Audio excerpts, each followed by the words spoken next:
Welcome to the Next Pivot Point podcast. This season, I am focused on sharing stories and ideas from experts on diversity and inclusion. In this episode, I'm going to share some insights and ideas from my guest expert, Mike Bensi.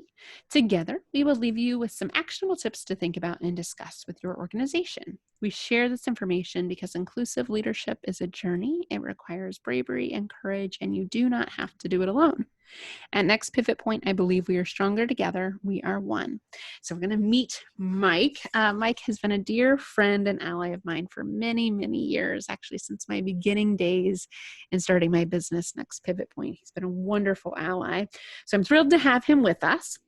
And Mike writes and teaches on creating strategies to help organizations transform their cultures, employees, and the leaders who support them. Throughout his career, first as a manager and now as a consultant, he has worked with hundreds of senior leaders as well as new supervisors and managers throughout various industries. He holds an MBA from the Indiana University Kelley School of Business. Woot, woot. And he lives in Indianapolis like I do with his wife and 3 children. Mike, I'm so excited to have you. Thanks, Julie. Glad to be here. How are you doing today? Oh, this is so fun to talk with you because we compare notes on what we're hearing in the trenches with our clients from time to time. And this has been a wild year. Last time we talked about the future of work, which is kind of central to the theme of this season's podcast and how it's going to impact inclusion. And I know you're listening to folks and coaching folks that are wrestling with what's next. And this has been a real shakeup of a year. So tell us, Mike, share with us from your vantage point, where do you think leaders are at right now?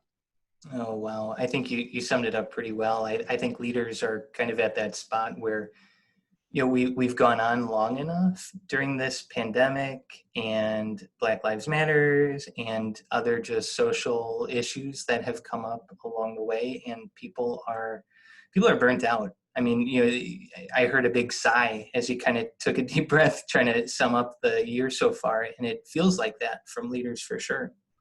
Yeah, it is. It's like the audible, like it's only halfway over. Right. Yeah, we haven't even hit the election cycle, right? I mean, Oh, wow. Give us something to look forward to, Mike. Absolutely, right? Yeah, why look at the past? We just need to look at what's ahead. So. Well, and what are, when you think about the adversity we've experienced, and you are an expert at, Mike's title of his book is The Success of Failure, which couldn't be more relevant to 2020. When you think about what we learn when we experience adversity, how can leaders unwrap maybe the hardships that they faced over the last few months and even enduring in the coming months and maybe another year or so? Who knows? But how can we learn when we're in the throes of adversity? Yeah, no, that's a great question. I think the challenge is to really recognize at the time, which is tough, that there are things that we are learning through this. The one bright spot that I've heard from leaders, across industries, has just been that this pandemic, these last, going on 4+ months now, that there have been a lot of bright spots. It could be the outdoor living space construction firm, seeing the bright spot of that people don't want to travel. They want to make their home, a place where they love. And so it's truly benefited them. It could be, a consulting firm that has challenged folks in terms of how to collaborate differently and think about how they deliver value to their customers when they can't be in front of them as often as they had in the past. It's really forced people out of that comfort zone to learn. And so if you think about, what to take from that, the success in that is the fact that we are learning from it. We are getting better in different ways, and taking advantage of that, I think, is the biggest success that I'm seeing other companies do. Yeah, look for the positive side. Especially when it's easy. It's always easier to look at the negative. Our brains love to focus on those negative things. And that's something you write about in your book, kind of that negative self-talk. sometimes that we have as leaders, or sometimes that we have as listening to employees kind of vent and complain. And you have this process that I think is brilliant to unpack in your book about kind of going through the desire for approval that we often have. I wrestle with this. This is probably my biggest problem in my business as a speaker. I want everyone to like me, which not Right. everyone is going We do to. like you. We do like But it's hard, sometimes that leads to not so great behavior as a leader. And so you. you talk through that in giving up control and the need for empathy. So walk our listeners kind of through this model, because I think this model is super relevant and helpful Yeah. for where people are at right now.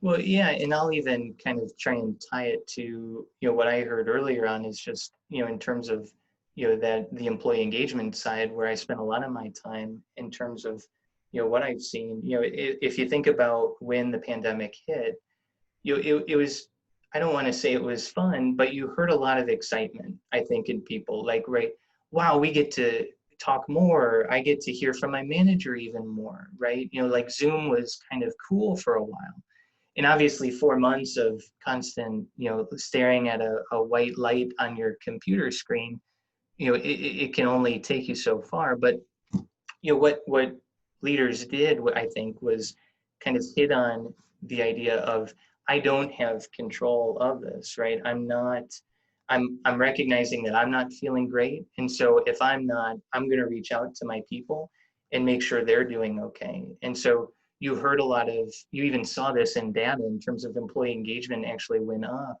in the months of April, I think, and even into May, where because leaders, companies were communicating so much and trying to make sure people were just okay, you really saw that that impact for employees. And so, folks were able to kind of make sure that they were showing up in the right ways for people, using that empathy to really connect with others. And so it was kind of a really neat thing to see early on. And I think the challenge is just as we move forward, and we kind of joked about it, right? How do I continue that as a leader, for sure? Yeah. Yeah. Yeah. I think people really connected on a deeper human level up front. It was a scary time. We didn't, life and death was literally in front of us on a daily basis. So I know you and I talked when when you have casual coffee with somebody, you're like, hey, how are you? And you kind of don't really pay attention.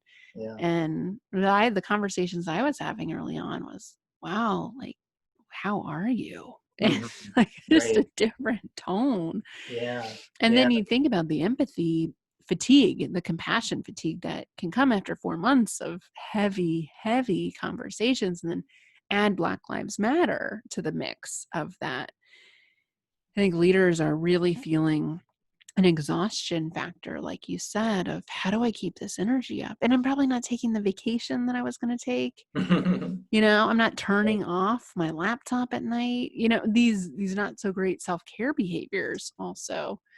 So if you had to kind of think magic wand, crystal ball, or you're talking to a client that's struggling with how to maintain these behaviors going forward, how to stay empathetic, how to grapple with this loss of control and need for approval, what would you recommend to leaders? Right. Well, I'm laughing because I usually write down like what I think the year is going to be or what I want it to be, and it's funny looking back in 2020. I mean, I thought 2020 was going to be an awesome year, right? Me too. And I think when you even said like, hey, let's do this podcast, I'm like, oh great, we'll be out of the pandemic by then, right? So I don't know if crystal ball is worthy of me or if I'm worthy of the crystal ball, but I do think like to kind of think about the future, you it is helpful to think about like what did work well, and I'm hearing that from leaders, like what did work well when this started, because I had this conversation just the other day where leader of a small company, can be more than 50 employees, just kind of feeling like, morale is kind of low. People are dragging, they're blessed in that they're busy and he knows they're blessed. But he's not feeling, like folks feeling connected. He's not connecting with his people. And we kind of unpack that. And, I kind of asked them a question of like, well, what would you be doing now if COVID was over or wasn't here. And we had a good laugh about that, like what if, but more of it, it was like, well, I'd be thanking people more, right? I'd take time to recognize, what they've done. I'd support kind of some of the concerns that they have. Do I send my kids back to school? How am I going to work if my kids are back at home doing virtual learning? I'd be taking care of myself more. I've been having to make so many decisions. I've just kind of kept the same cadence going, as when the pandemic happened, and I'm not taking care of myself like I used to. And so I think if we put aside the crystal ball for a second, it's what did work, right? We connected with employees, right? We don't want to continue that same frequency, but can we do it at the same level of meaningfulness Mm-hmm. that we used to, right? Can I start exercising again? Do I have to be at the office or on calls at 6 a.m? Can Mm-hmm. I make time for myself? I do think in order to make it through this time, it is going back to some of those very basic fundamental needs that we all have as human beings. Yeah, I love the gratitude piece. And what I was throw it work? in there, right? Right.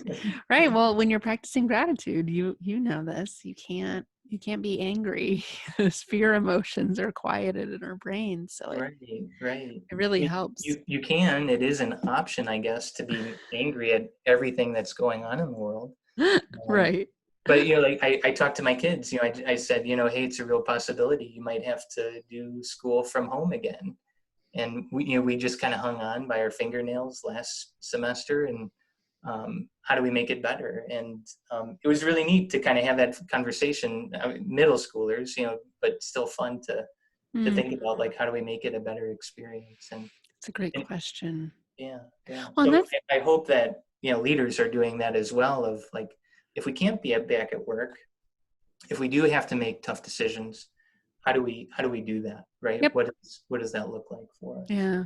Well, two big nuggets for our listeners there. What has worked in the past? Stop thinking about this being totally net new.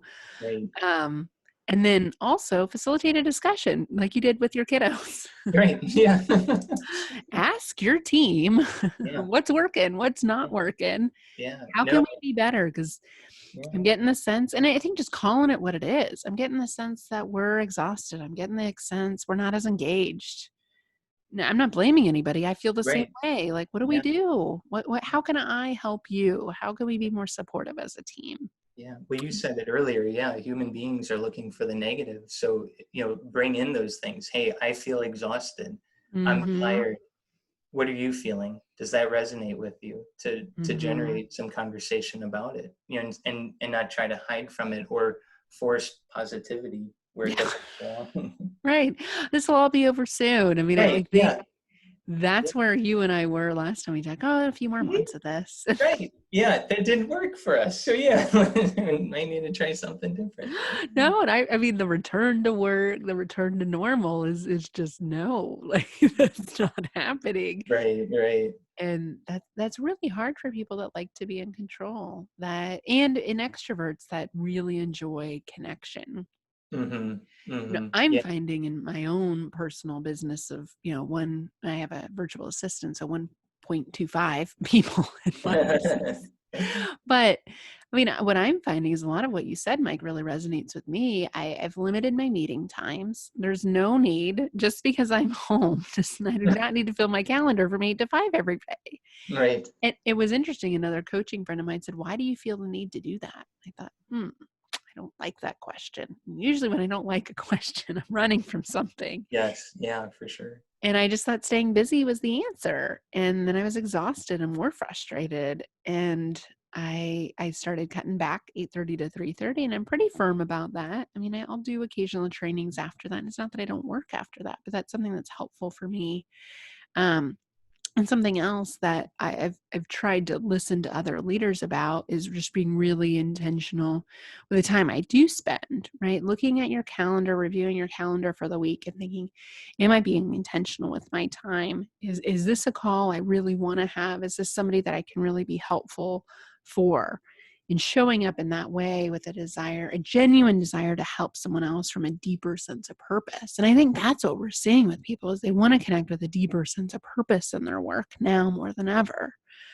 So what are you seeing from your clients as far as what they want to do more of in the future? Is there thinking about kind of being inclusive is a word that's being thrown around a lot. How do we make sure that we're being inclusive, a place people want to work, a place where people feel engaged, and we know, you mentioned employee engagement earlier, we know last year before all this, 35% of folks were engaged in their work. So what are leaders doing to drive engagement in the virtual work environment? Yeah, no, that's a great thing. I think the pandemic has given some where you have the opportunity, kind of freedom to look for those differences. Some of that can be based on geography, right? Just, hey, look, I'm not limited to whether it's Indianapolis or, I talked to a client in Chattanooga, right? Like we don't have to look in just Tennessee. We can broaden that, because we've been able to work. It might be an opportunity for us to expand that and think differently about where we find people. Second is just meeting people with different ways of thinking in a way, right? You saw this pandemic kind of shining a light on people who were really spectacular at their job, right? And this kind of just allowed them to rise up in a way. And then the low performers, or people where we had question marks, it shone a light on, like, hey, look, they weren't up for the challenge, and people have really been able to address those issues, both in terms of giving high performers more opportunity, and addressing or exiting low performers. And so, long story short, just finding people where they are thinking differently. It's not just yes, we are about teamwork, but we also need people who can challenge others, who can think outside the box, right? Mm-hmm. And then third is just in terms of trying to find and trying to be active around how they recruit and attract talent, and of people of color, and people, and again, I'm working with smaller organizations more often than not. So these are people who, they don't have a chief diversity officer, they don't have large numbers of employees, they probably haven't been challenged in this way or thought of it in terms of it's how they can take responsibility. And the light bulb has gone off for a lot of these employers. So they are really thinking about, how do I bring in people of color? How do I bring in folks that I haven't been able to bring in before?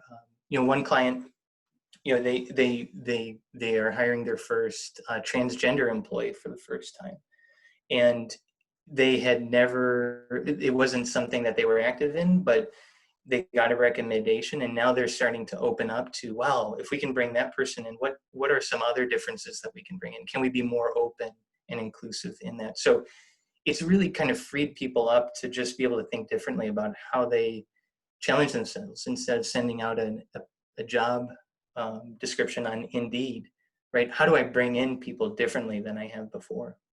I love that.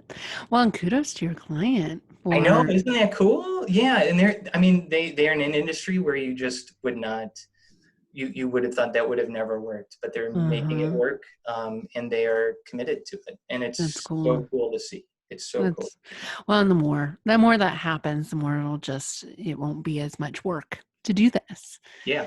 It's just initially it's a change, and people don't know how to handle things they haven't handled before. And we're talking rural Indiana, we're talking small to medium sized businesses, listeners. So this is Right. this might be some groundbreaking stuff. But I do love what you said, because one of the themes in the future of work that we're seeing loud and clear is diverse talent has never been so accessible.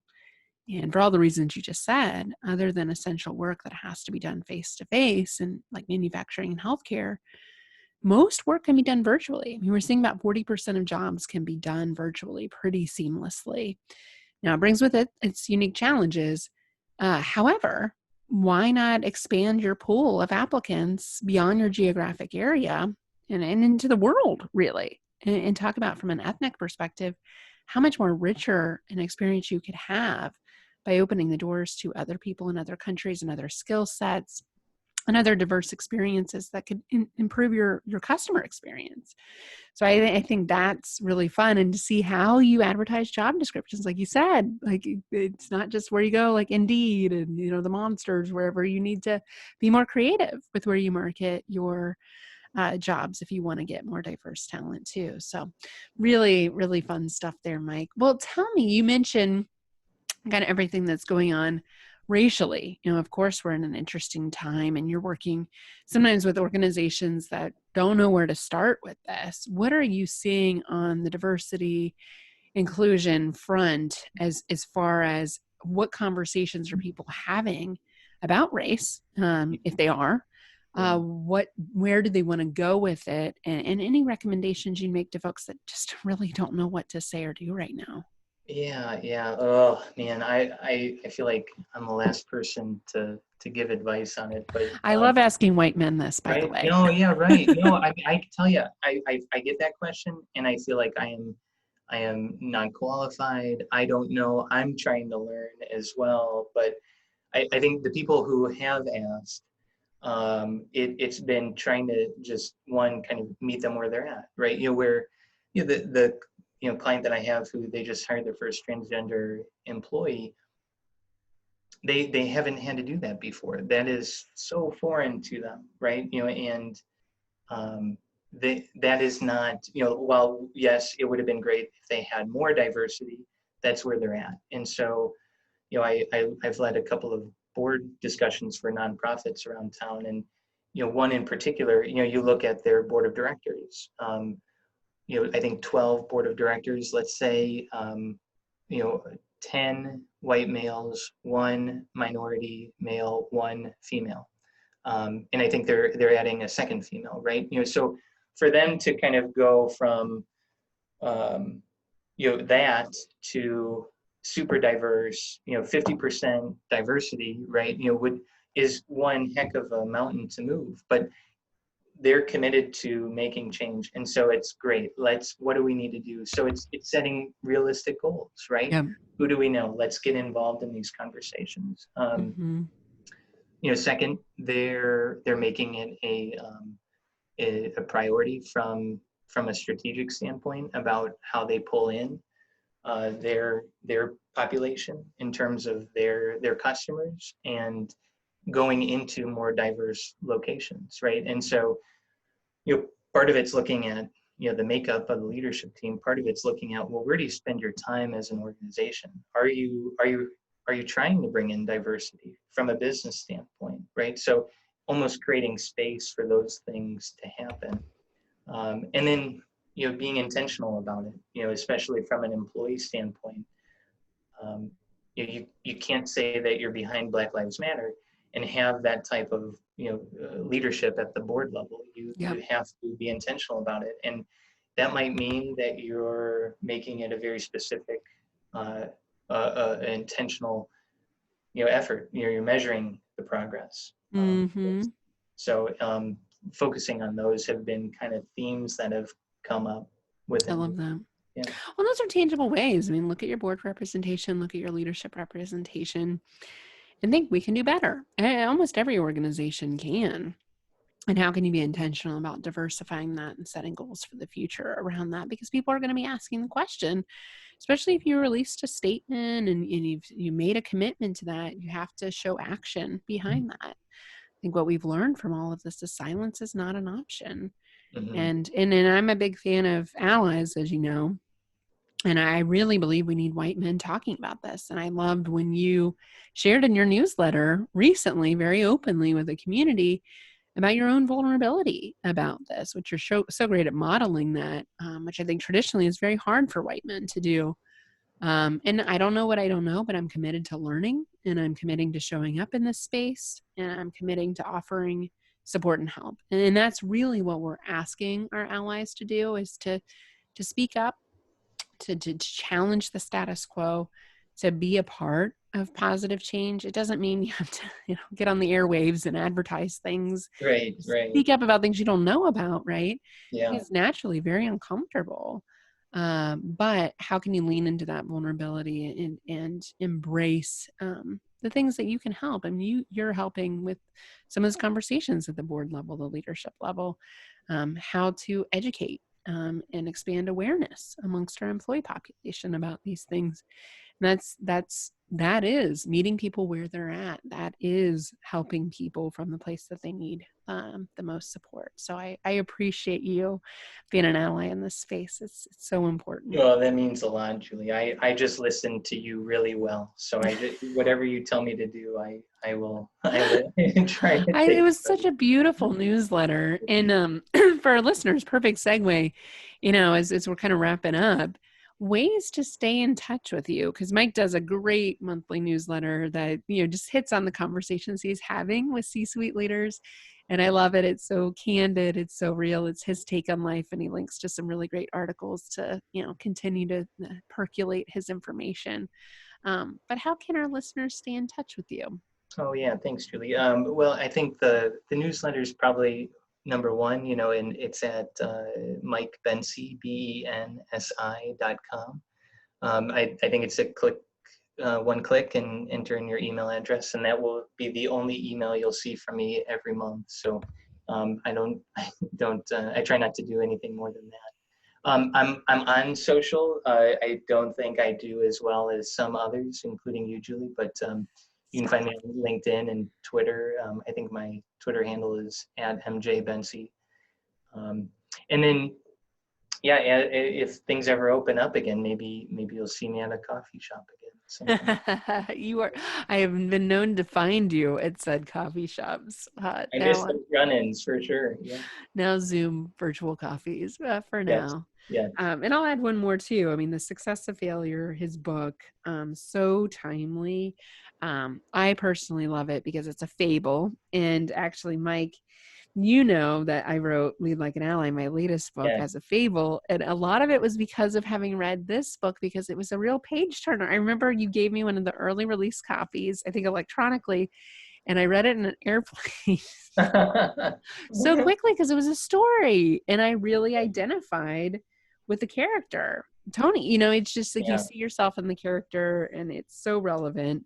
But then it has tangible tools to help leaders with key skills that we know leaders struggle with, like coaching skills, like empathy skills, all the things that we know to help drive, I know, drive inclusion as well. So lots of really great lessons in a great, really applicable read in today's environment as well. So check that out. I know it's on Amazon, The Success of Failure, as well, listeners.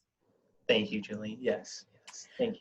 Awesome. Well, I so appreciate you being on, Mike, and thanks for spending some time with our listeners today.